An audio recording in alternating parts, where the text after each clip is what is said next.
Hello, ഇന്ന് നമ്മൾ discuss ചെയ്യുന്നത് എന്താണ് ഫൈബ്രോയിഡ്, ഫൈബ്രോയിഡിൻ്റെ രോഗലക്ഷണങ്ങളെക്കുറിച്ചും ആർക്കൊക്കെ ഫൈബ്രോയിഡ് ഉണ്ടാകാം, ഫൈബ്രോയിഡിൻ്റെ ക്ലാസിഫിക്കേഷൻ, ട്രീറ്റ്മെൻറ്റിനെ കുറിച്ചുള്ള ഒരു ഡീറ്റെയിൽഡ് വീഡിയോ ആണ് ഇന്ന് നമ്മൾ ചെയ്യുന്നത്. ഫൈബ്രോയിഡ് അഥവാ സ്മൂത്ത് മസിൽ ട്യൂമർ സ്ത്രീകളിലെ ഗർഭപാത്രത്തിലുണ്ടാകുന്ന നോൺ ക്യാൻസറസ് ആയിട്ടുള്ള ഒരു തരം ട്യൂമറാണ് ഫൈബ്രോയിഡ്. ലിയോമയോമ എന്നാണ് ഇതിൻ്റെ വേറൊരു പേര്. Smooth muscle ട്യൂമറാണ്. ആരിലാണ് ഇത് കാണപ്പെടുന്നത്? റീപ്രൊഡക്റ്റീവ് ഏജ് ഗ്രൂപ്പിലുള്ള സ്ത്രീകളിലെ 25% സ്ത്രീകളിലും 40 വയസ്സിന് മുകളിലുള്ള സ്ത്രീകളിലെ 45% സ്ത്രീകളിലും ഇത് കാണപ്പെടുന്നുണ്ട്. എന്തെല്ലാം കാരണം കൊണ്ടാണ് ഫൈബ്രോയിഡ് ഉണ്ടാകുന്നത്?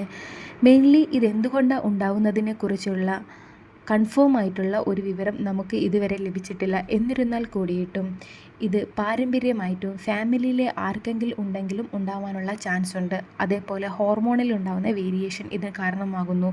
ഈസ്ട്രജൻ എന്ന ഹോർമോൺ ഫൈബ്രോയിഡിൻ്റെ ഗ്രോത്തിനും പ്രൊജസ്ട്രോൾ എന്ന ഹോർമോൺ ഫൈബ്രോയിഡ് സെല്ല് നശിക്കാണ്ടിരിക്കാനും കാരണമാകുന്നു. കുഞ്ഞുങ്ങളില്ലാത്ത സ്ത്രീകളിലും താരതമ്യേന കറുത്ത നിറത്തിലുള്ള സ്ത്രീകളിലാണ് കൂടുതലായിട്ട് കാണപ്പെടുന്നത്. ജനറ്റിക് അൾട്ടർനേഷനും ഇതിന് കാരണമാകുന്നു. ഇനി നമുക്ക് ക്ലാസിഫിക്കേഷനിലോട്ടേക്ക് കിടക്കാം. ഫിഗോ ക്ലാസിഫിക്കേഷൻ മുഖേന ഫൈബ്രോയിഡിനെ 3 തരംതിരിച്ചിട്ടുണ്ട്. Submucous, intramural, subserous. ഇതിനെ വീണ്ടും ക്ലാസിഫൈ ചെയ്തിട്ടുണ്ട്. 0 to 7 ക്ലാസിഫിക്കേഷൻ. ഇതിനെക്കുറിച്ചുള്ള ഡീറ്റെയിൽ വീഡിയോ അറിയാൻ താഴത്ത് കമൻറ്റ് ചെയ്യുക. ഡിസ്മെനോറിയ എന്ന് പറയുന്നു. അതേപോലെ തന്നെ അവർക്ക് വയറ്റിൽ വേദന ഉണ്ടാകുന്നു. വേദനയ്ക്ക് കാരണം ടോഷനോ അതേപോലെ റെഡ് ഡീജനറേഷൻ, സാർക്കോമാറ്റ ഡീജനറേഷൻ ഒക്കെയാകാം. ക്രോണിക് ഡൾ പെയിനും ഉണ്ടാകാം. അതിന് കാരണം മറ്റു ഡീജനറേഷൻസും ആവാം. നിരന്തരമായിട്ടുള്ള ബ്ലഡ് ലോസ് കാരണം അനീമിയ ഉണ്ടാകാം.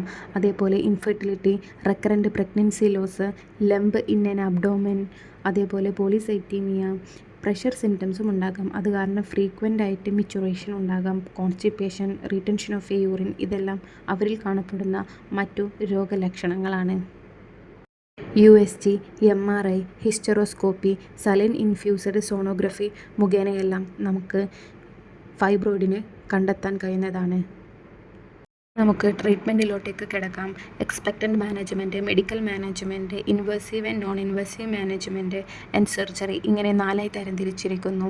എക്സ്പെക്റ്റൻ്റ് മാനേജ്മെൻറ്റ് അസിംറ്റമാറ്റിക് ആയിട്ടുള്ള പേഷ്യൻറ്റിലാണ് ചെയ്യുന്നത്. 6 മന്ത്ലി ഫോളോ അപ്പും അതേപോലെ വെയിറ്റ് ആൻഡ് വാച്ചാണ് മെയിൻലി എക്സ്പെക്റ്റൻ്റ് മാനേജ്മെൻറ്റ് കൊണ്ട് ഉദ്ദേശിക്കുന്നത്. മെഡിക്കൽ മാനേജ്മെൻറ്റിൽ ഇൻക്ലൂഡ് ആയത് tranexamic acid, mefenamic acid, combined OC pills and Mirena. Invasive and non ഇൻവേസീവിനെ കുറിച്ചുള്ള ഡീറ്റെയിൽ വീഡിയോ ഞാൻ പിന്നീട് ചെയ്യാം. സർജറിയിൽ 2 തരം സർജറിയാണ് ഉള്ളത്: മയോമെക്ടമി ആൻഡ് ഹിസ്റ്ററക്ടമി. മയോമെക്ടമി കൂടുതലായിട്ടും 40 വയസ്സിനുള്ള സ്ത്രീകളിലും പേഷ്യൻറ്റിന് കൺസീവ് ചെയ്യാൻ ആഗ്രഹമുള്ള സ്ത്രീകളിലുമാണ് മയോമെക്ടമി ചെയ്യുന്നത്. ഹിസ്റ്ററക്ടമി ചെയ്യുന്നത് 40 വയസ്സിന് മുകളിലുള്ള സ്ത്രീകളിലും ഫാമിലി കംപ്ലീറ്റ് ആയ സ്ത്രീകളിലുമാണ് ചെയ്യപ്പെടുന്നത്. Thank you for watching me.